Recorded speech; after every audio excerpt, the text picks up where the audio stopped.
Hi, friends. Your old pal Papa Dale here with another episode of Christ versus Culture. This is the video series that's never ending.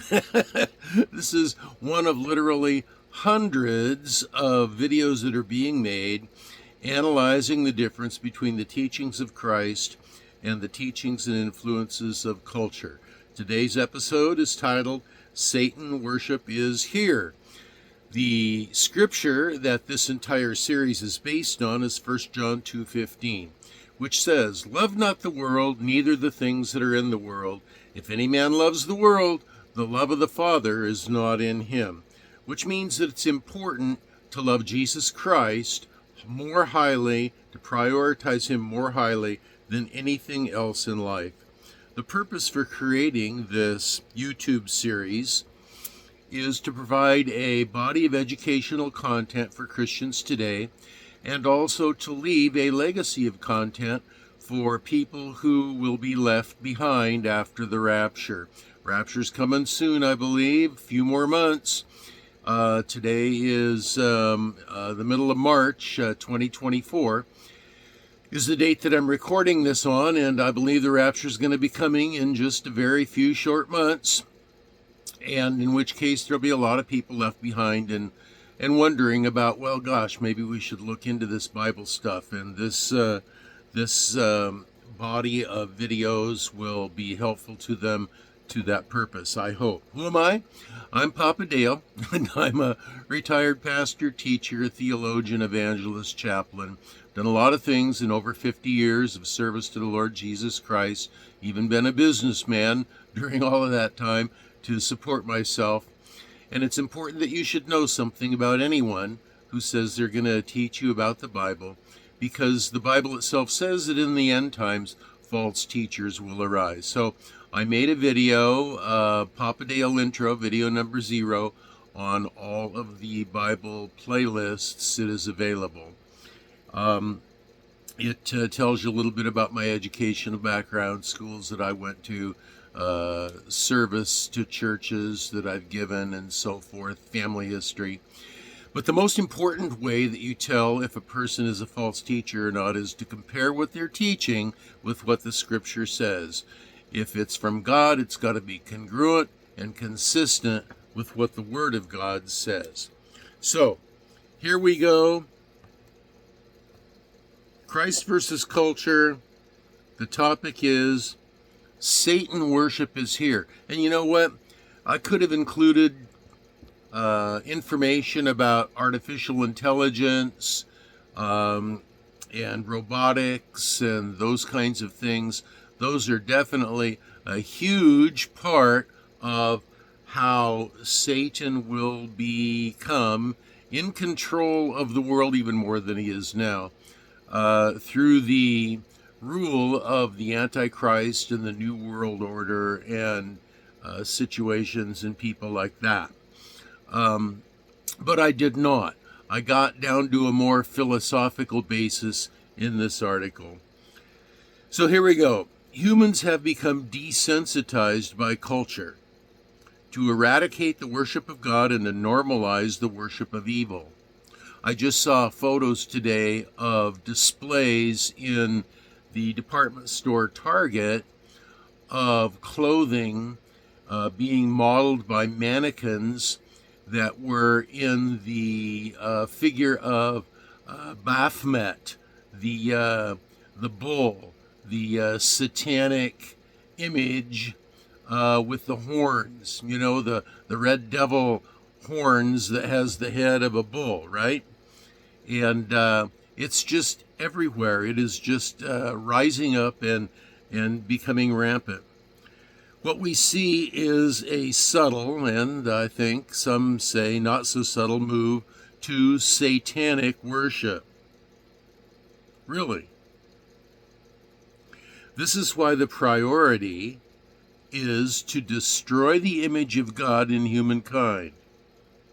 When you destroy the image of God in mankind, there is nothing to worship but the human part, the self.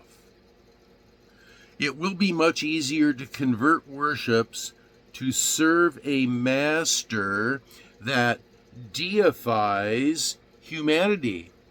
If you have a master that continually tells you, oh, you are wonderful, you are God, you have control, you can do anything, and continues to build up your ego and to tell you how great and wonderful you are, that you don't submit to anybody, you are just God within yourself, everyone is God within themselves, then it's easy to subvert that people to your own purposes, because you get their own cooperation in that subversion. Culture trumpets self-worship. People assert that you can't say anything that it would offend them, but they can say anything, whatever they wish, that might offend you. Furthermore, what they're saying is, I love my sin. If you speak against my sin, you're speaking against me. You are speaking hate. You are committing a hate crime. So culture places into law specific sin categories by calling sin human rights.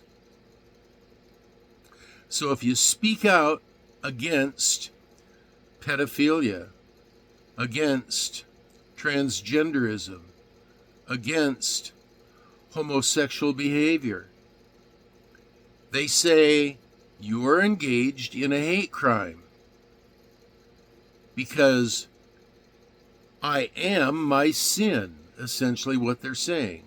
And if you hate my sin, you hate me. We've changed the definitions, the very foundations of how God created his natural order to something that is unnatural. In order for the evil one to take over in these end times, there must be a destruction of the current design. True biblical faith must be eliminated, either destroyed or replaced with a false feel-good substitute. And there are a lot of those around. Now, more traditionally throughout history, things like polytheism, henotheism,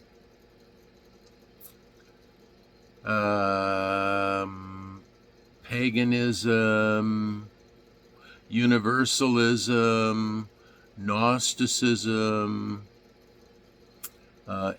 Arianism, all of these different kinds of isms are the more traditional ways in which Satan subverted and undermined the true faith, the true biblical faith of the Lord Jesus Christ. But today we have the modern perversions that are based on, basically they're kind of based on democratic principles. The democratic concept of America has permeated religious ideas so that everybody, just like under democracy, supposedly everybody is supposed to be considered equal. And in philosophic ideas, then they say, oh, everybody's ideas are all equal. There is no such thing as you are right and I am wrong. Everybody is right. No truth is objective. It is always subjective. Truth is whatever I say it is. Perception is reality. And if I say that X is Y or 2 plus 2 is 5, for me it is, and you can't say it isn't, or you've committed a hate crime. And so traditional ways of undermining truth have morphed. And it's morphed into religious expressions as well. It's morphed into taking the promises, the eternal promises of God for eternal peace and eternal prosperity and eternal benefit, and transformed those ideas into current, contemporary prosperity, that a person who trusts in the Lord can experience great wealth and prosperity right now in this world, and should, is what they teach. And or religious expressions will teach,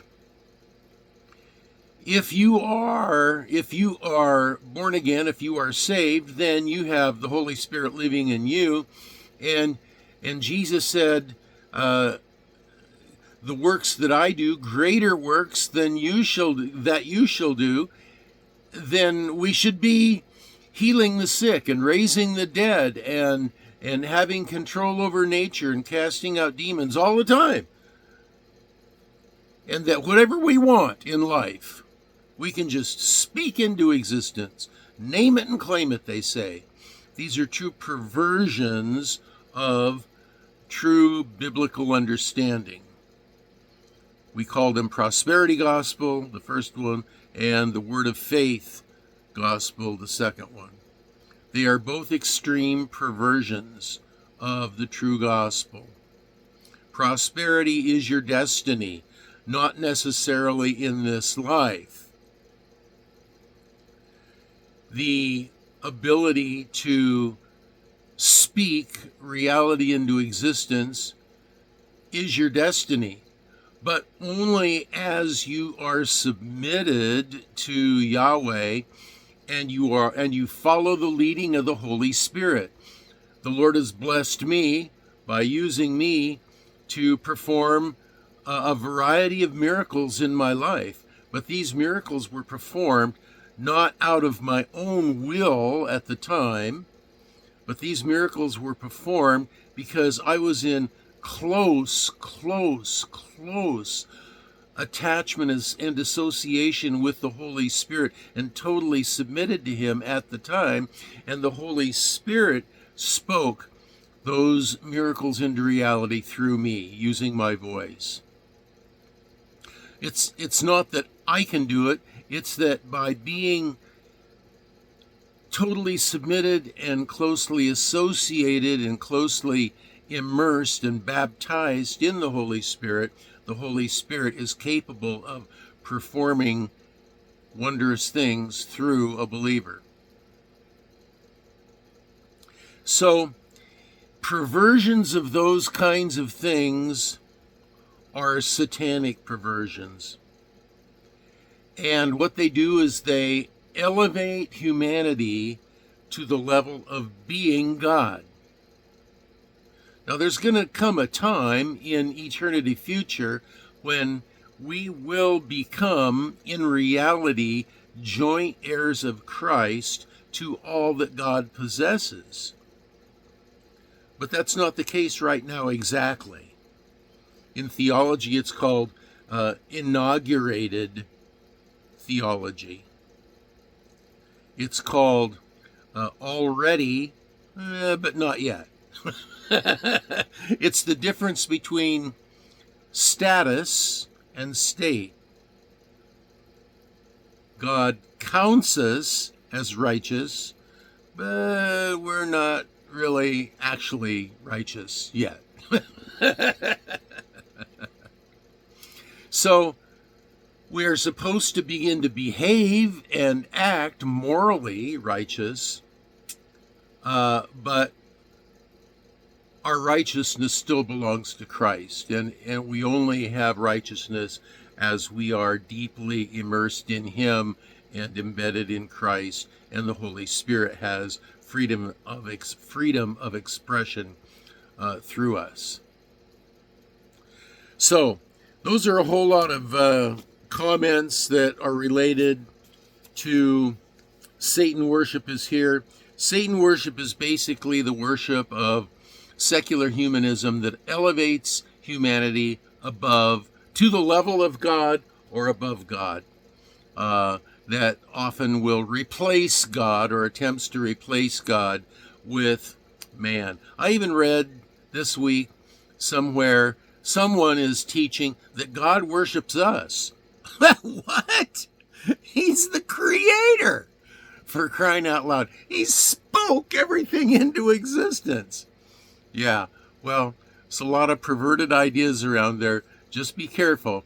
Make certain that the people that you're listening to who say they're going to teach you about the Bible, that their teachings are in alignment with, consistent with, and congruent with what the Scripture teaches.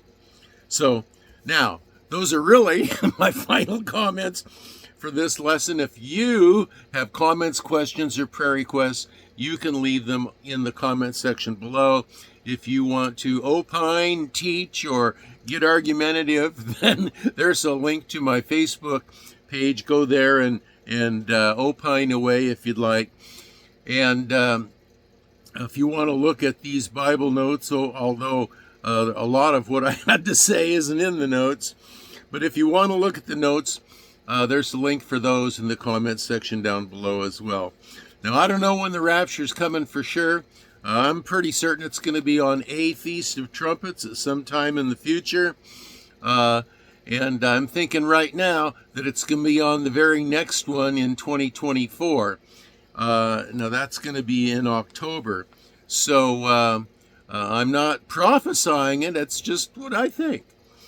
So I don't think the rapture is going to come between now and I have the opportunity to upload the next video. But if it does, or if the Lord decides to take me home before the rapture, then this might be my last video. If not, I'll be making another one, Lord willing. And if that's the case, then in the next video, it'll be the next time that I see you. And until then, this is Papa Dale signing off for now and saying, I'm going to be praying for you, that you will be well and be blessed. And that's 2 thumbs up.